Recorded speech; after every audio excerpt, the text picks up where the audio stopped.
chers confrères, chers consoeurs, donc pour cet atelier d'imagerie cardiaque, j'ai eu la consigne de choisir un cas intéressant, de le faire de manière pratique et conviviale et de respecter le temps. Voilà. Et en bon militaire, j'essaierai de respecter ces 3 consignes. Super. Vous avez tout résumé, c'est parfait. Voilà. Donc moi, j'ai choisi pour vous de vous démontrer que fumer un bon joint peut faire vraiment tourner la tête. Donc il y a quelques mois, j'étais astreinte et je suis réveillé vers minuit par le cardio de garde qui m'appelle pour ce patient de 51 ans, grand fumeur de cannabis, et qui est admis aux urgences pour une douleur thoracique aiguë, infarctoïde, vraiment typique, et qui est admis aux urgences vers H6 de la douleur. Son examen clinique est sans particularité. Bon, je lui demande de m'envoyer le CG sur WhatsApp, c'est ce qu'elle fait. Franchement, à moitié endormi, je vois, au début, il n'y a pas grand-chose, sauf que quand on est face à un patient qui souffre, ben, il faut vraiment faire attention. Voilà, donc je zoome un petit peu sur les dérivations frontales pour mieux voir. Ben, tout ce qu'il y a, c'est un microvoltage sur les dérivations frontales et un petit décalage vraiment timide qui dépasse à peine 1 mm en inférieur. Voilà, mais ce qui complique les choses, c'est que la troponine est positive, mais vraiment franchement positive. Donc à l'admission, certes, vers H6, c'était négatif, mais vraiment, quand on voit la cinétique par la suite, il y a eu un pic à H24 d'environ 1200 fois la normale. Donc la cardio se demande s'il fallait trembler ce patient qui souffrait toujours à l'admission, puisque voilà, sa conclusion était un syndrome douloureux, thoracique, aigu, avec un ST+, et troponine positif, des ingrédients pour retenir le diagnostic d'un infarctus du myocarde. C'est ce qu'on annonce aux patients. Monsieur, vous avez un infarctus. Donc, elle me demande si je dois thromboliser. Franchement, sur ces critères, je n'étais pas très chaud. Et comme la nuit porte conseil, j'ai demandé à la cardio de faire un coup de sang pour voir, au moins pour voir s'il y a des troubles d'acinétique. Je vais vous montrer son échographie à l'admission. Excusez-moi. On va voir juste ce qui nous intéresse, c'est les séquences. Voilà, donc ça c'est l'écho à l'admission, vu par Asterlin grand axe, patient parfaitement échogène, VG non dilaté, cinétique sur ces 2 parois parfaitement normales. Petit axe franchement, pour une troponine franchement élevée, pas grand-chose. En 4 cavités, on voit bien. VG parfaitement normal. En 2 cavités, bon, même en inférieur, cinétique normale.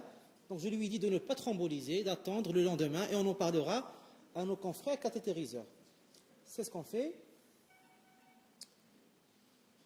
Et voilà. Donc acte 2, VG taille normale, cinétique VG normale, coro normal. Ben, on dit au patient, franchement, c'est pas un IDM, mais lui, quel que soit ce qu'on lui dit, il est vraiment cool. Voilà, donc on essaie de trouver comme une explication à ces symptômes et surtout à cette troponine qui est très élevée et qui nous dérange. Donc on demande une IRM cardiaque pour voir un petit peu de plus près ce VG. Bon, je vous dispense de toutes, comme on n'a pas beaucoup de temps, donc je vais juste insister sur les séquences pathologiques.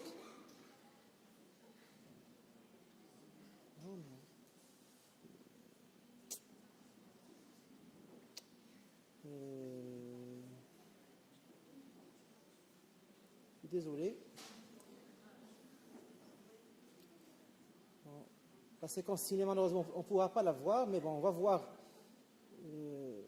Les séquences qui nous intéressent le plus, c'est les séquences de rehaussement tardif, avec, sur cette vue des 2 cavités en séquence de rehaussement tardif, ça veut dire les séquences réalisées 10 minutes après l'injection de gadolinium, eh bien, on a sur le segment apical de la paroi inférieure une image qui ne trompe pas, qui pose le diagnostic sans aucune amalgame. Donc on a ce rehaussement tardif, cet hypersignal vraiment localisé au niveau du segment apical de la paroi inférieure.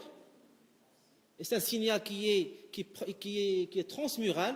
Donc ça, c'est la signature d'une séquelle d'infarctus du myocarde avec absence de viabilité. Sur les séquences, enfin sur les coupes petit axe, bon, au niveau basal, le myocarde s'annule complètement, mais quand on va vers l'apex, ben, on retrouve notre signal au niveau du segment inféro-apical avec en plus une extension au ventricule droit. Et comme un bon échographiste ne doit jamais s'avouer vaincu, ben on reprend le patient en écho.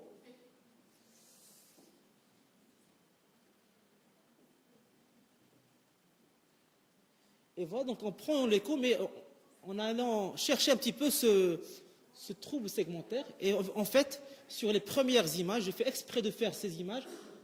C'était un VG, bien qu'on voyait bien un bon VG, mais c'était un VG tronqué.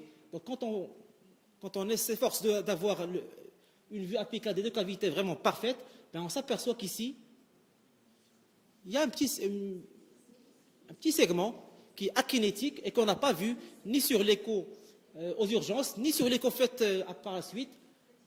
Donc là, on retrouve, je vais zoomer pour vous montrer que ça correspond parfaitement aux images qu'on a eues sur l'IRM. Voilà. Alors, et bien maintenant, on était fiers d'annoncer aux patients que finalement, on a un diagnostic. Il a bien fait un infarctus, sauf qu'il n'est pas vraiment coronarien. Donc, quelle leçon tirer de ce cas clinique? Ben, j'ai 3 messages à partager avec vous. Tout d'abord, devant les syndromes coronaires aigus avec troponie positive et coronaire saine, l'IRM cardiaque, c'est vraiment une indication de choix, une indication bien appropriée, qui a vraiment un apport pour le diagnostic. Pourquoi? Parce qu'elle a la possibilité de distinguer les 3 cas de figure devant un syndrome coronaire aigu à troponie positive et coronaire saine, et qui sont la myocardite, le syndrome de Takotsubo et les infarctus du myocarde à coronaire saine. Pourquoi? Parce que la sémiologie IRM, on va le voir, qu'elle est vraiment bien distinctive. Donc les séquences qui vont nous intéresser quand on va faire une IRM cardiaque chez ce type de patient. Donc pour la myocardite, on a les séquences ciné qui peuvent montrer, en fonction des cas et en fonction de l'étendue de la myocardite, des troubles de la cinétique segmentaire. Ce n'est pas toujours le cas. On peut avoir une cinétique parfaitement normale avec une myocardite. Les séquences T2 sang noir, qui sont des séquences qui sont sensibles à l'œdème, peuvent montrer quand l'IRM est réalisé dans les premiers jours après une myocardite, ce fameux hypersignal qui traduit l'inflammation et l'œdème. Et c'est pathognomonique des myocardites à la phase aiguë. Ça peut également montrer l'épanchement péricardique. La séquence de perfusion au premier passage de gadolinium montre soit une perfusion parfaitement homogène, donc sans défect de perfusion, soit au contraire, quand on est encore une fois à la phase aiguë de la myocardite, un aspect d'hyperémie, ça veut dire qu'on a l'inflammation du myocarde. Et puis les séquences les plus pertinentes, les séquences vraiment qui permettent de trancher entre ces 3 cas de figure, ce sont les séquences dites de viabilité ou les séquences de rehaussement tardif, et qui montrent, dans ce cas précis, un rehaussement, mais avec une topographie vraiment particulière au myocardite. C'est un rehaussement qui est en sous-épicardique, ou alors diffus ou nodulaire, intramyocardique, mais qui est surtout non systématisé.